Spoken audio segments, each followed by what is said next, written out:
برائی برائی دل میں برائی کہاں سے آتی ہے؟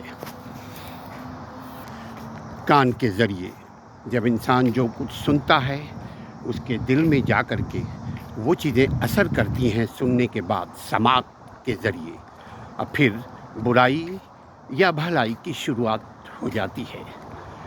اسی طرح سونگھ کر انسان محسوس کرتا ہے کہ کہاں سے کیسی خوشبو بدبو آ رہی ہے۔ لہذا برائی کی جو دوسری قسم ہے وہ سماعت کے بعد آپ کے سونگھنے کی قوت، جو کہ دور سے جو آپ کی بصارت سے دور رہتی ہے، جو آپ کی دیکھنے سے، آپ کی نظروں سے دور ہوتی ہے، لیکن آپ سن لیتے ہیں، سونگھ لیتے ہیں، وہاں سے بھی آپ کے دل میں چیزیں آتی ہیں اور دل کی صفائی یا دل میں کچرا آنے لگتا ہے۔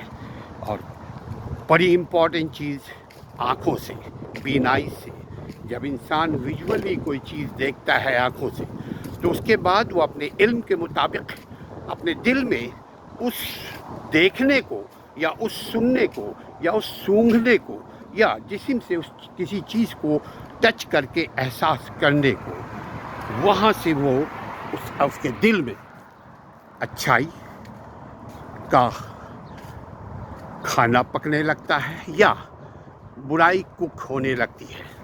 برائی بھلائی دونوں ہمارے اندر ہے۔ ہم کس چیز کو ایکٹیو کرتے ہیں، سوچنے، سمجھنے، عمل کرنے کی ضرورت یہاں یہ ہے کہ دل میں برائی کہاں سے آتی ہے، یہ حواس خمسہ کے ذریعے۔ دل میں بھلائی کہاں سے آتی ہے، یہ حواس خمسہ کے ذریعے۔ ہم اگر اپنے کان کو تابع کر لیں نیچر کے، اخلاقیات کے، رب کے فرمان کے، دنیا کے اچھے اصولوں کے، تو یقین کیجئے یہ حواس خمسہ پہ اگر ہم نے قابو پایا تو ہم بچ جائیں گے دل کو آلودہ کرنے سے۔ دل کو آلودگی سے بچائیے، دل پر کام کیجئے۔ دل اگر صحیح ہے تو پورا جسم صحیح رہے گا، دل اگر خراب ہے تو پورا جسم خراب رہے گا۔